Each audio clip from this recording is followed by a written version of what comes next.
Senhor Jesus para os irmãos. Deixar um versículos aqui no livro de Isaías, capítulo 42, do verso 17 em diante, que diz assim: Tomarão atrás e confundir-se-ão de vergonha os que confiam em imagem de escultura, e dizem às imagens de fundição: Vós sois nossos deuses. Surdos ouve, e vós cego olhai, para que possa ver? Quem é cego, senão o meu servo, ou surdo como o meu mensageiro, a quem envio?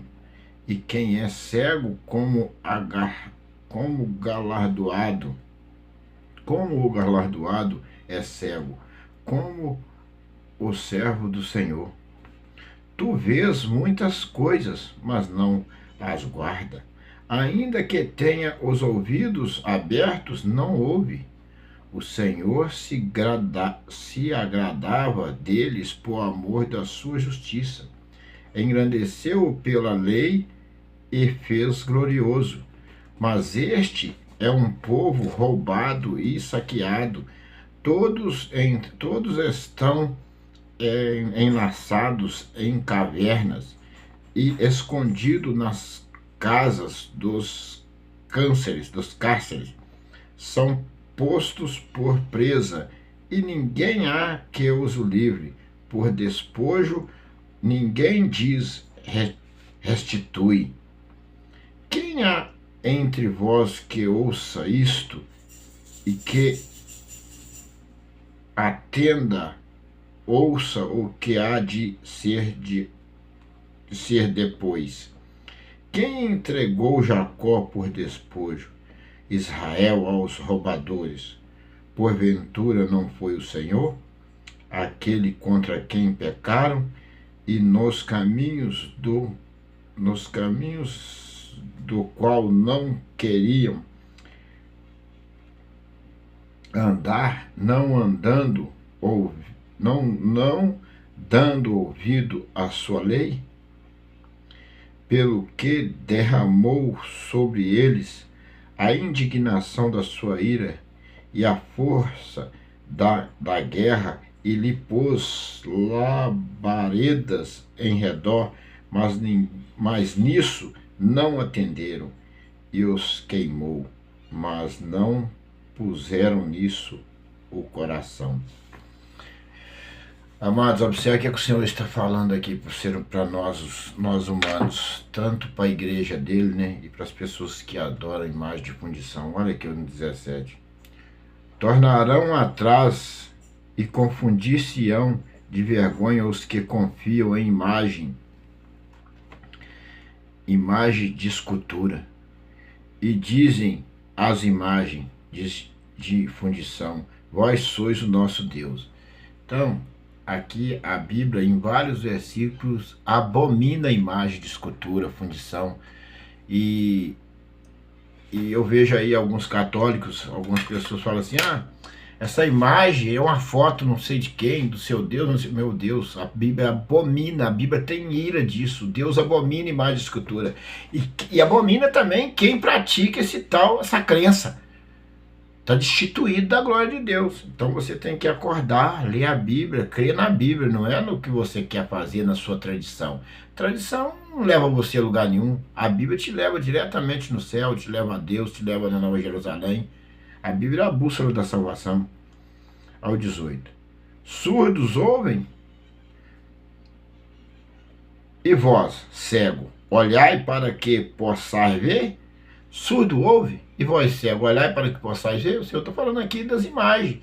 Então, não só das imagens, como também dos falsos profetas, dos homens que ele enviou, mas não dá ouvido à voz, não enxerga. Aqui embaixo você vai ver. Quem é cego, senão o meu servo? Olha o que está falando. Chamando, quem é cego, senão o meu servo? O surdo como o meu mensageiro. E surdo como o meu mensageiro.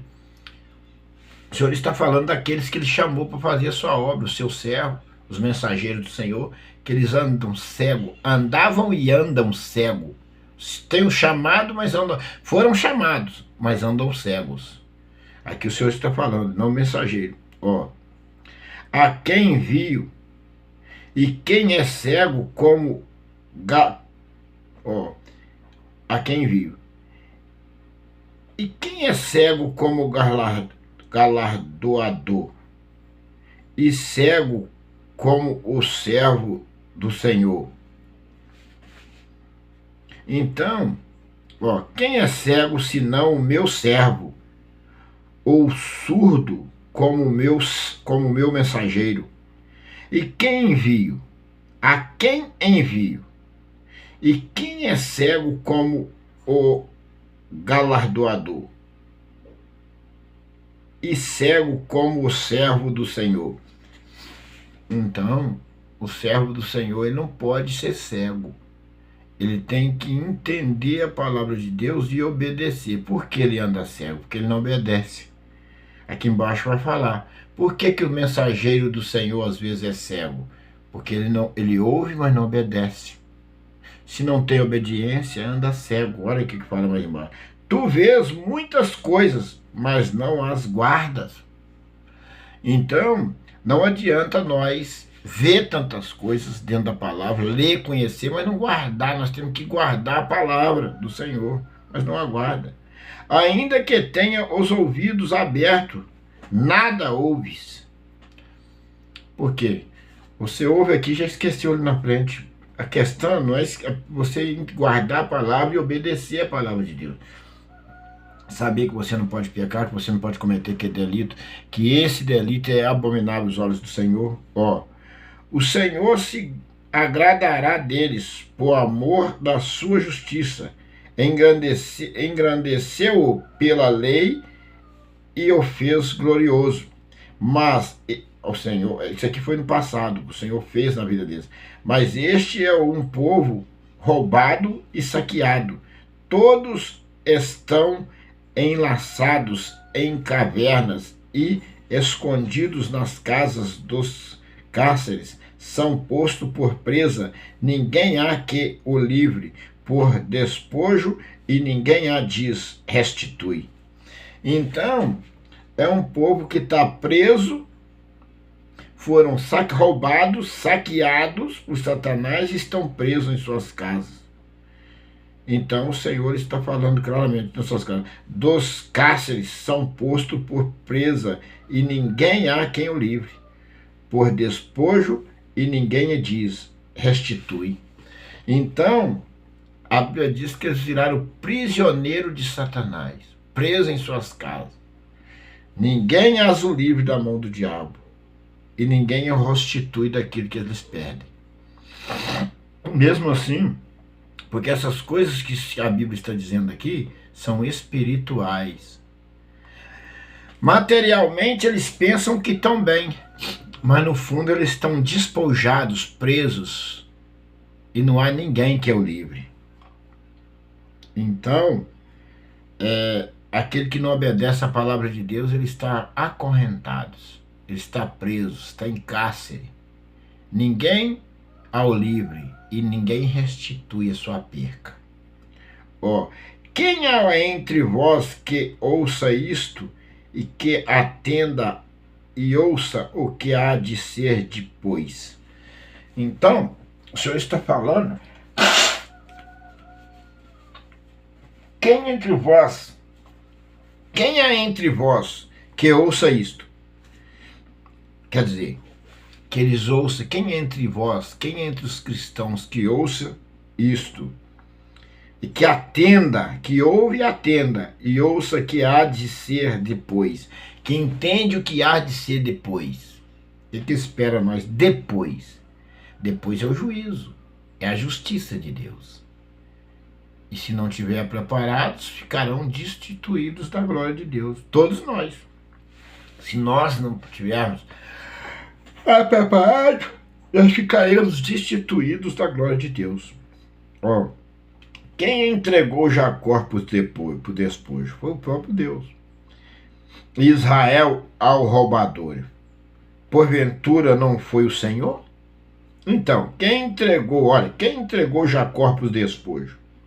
Israel aos roubadores, porventura não foi o Senhor? Então o Senhor ele entrega aquele que não obedece, não guarda, e não está nem aí para a palavra, pratica tudo errado, o Senhor entrega ele para o despojo e para os roubadores. Ó, aquele contra quem pecaram, e que esse povo faz diante de Deus, comete abominação sobre abominação todos os dias. E nos caminhos do qual não queriam andar, não dando ouvido à sua lei, eles não andaram no caminho do Senhor e nem davam ouvido à lei do Senhor. E tá a mesma coisa hoje, não dá ouvido à sua lei. Ó, pelo que derramou sobre eles a indignação. O Senhor está com a indignação preparada para derramar sobre este povo. A taça da ira de Deus em breve será derramada sobre este povo. Ó, e da sua ira, ó, pelo que derramou sobre eles a indignação da sua ira. E a força da guerra e lhe pôs labaredas em redor. Mas ninguém só não atenderam, mas ninguém atenderam e deram ouvido à voz de Deus. E os queimou, mas não puseram nisto o coração. Então, o que o Senhor está falando? Ele botou as labaredas de fogo sobre este povo e os queimou, mas queimou, mas não puseram nisso o coração. Quer dizer, o Senhor pode mandar as pragas como ele mandou no Egito, pode assolar como ele assolou o Faraó no passado, mas o povo não puseram nisso o coração. O povo não põe o coração nisso, na palavra de Deus. Então, isso aí nós já observamos, nós já sabemos que a palavra dentro desses tempos é usada só da boca para fora. E eles falam bonito, representam para a gente um tipo de paz, gosta de mudar até a voz, falar manso, agradável. Você vê assim que parece até uma ovelha, mas por dentro é um leão feroz, querendo te devorar. Infelizmente, é triste, mas essa nação, quase toda nação, digamos assim, de 1000 tira 100 que não está caminhando por um caminho de perdição. E de 100 tira 10. Vou falar o que está na Bíblia. Não vou pôr de trás da orelha, não. Cálculos meu, não. Vou falar o cálculo bíblico. De 1000 tira 100 e de 100 tira 10. O resto está andando tudo no caminho da perdição. E vão se perder. Porque é bíblico. Está na Bíblia. Então nós que conhecemos a palavra teremos que nos endireitar a cada dia, por nos posicionar em fé todos os dias, santificarmos, suportarmos, porque vamos ser provados, que o Senhor disse que a sua igreja será provada como ouro no fogo. Então, é só nós permanecer. Que o Senhor falou que nós ia passar uma provação como ouro no fogo. Imagine você derreter um ouro numa colher no fogo, assim seria uma vida de um crente? Não ia ser fácil. Seria coisas horrendas e difíceis. Mas o Senhor é conosco. Deus abençoe a sua vida, que você possa receber as bênçãos do arrependimento. As bênçãos da salvação na sua vida, na sua casa. Que você possa receber as bênçãos de reconhecimento que você não é nada e que Deus é tudo e Jesus é tudo na sua vida. Essa é a bênção que eu desejo para você. Porque outra bênção eu não tenho para te oferecer. Que você possa ser salvo. Em nome do Senhor Jesus. A paz do Senhor.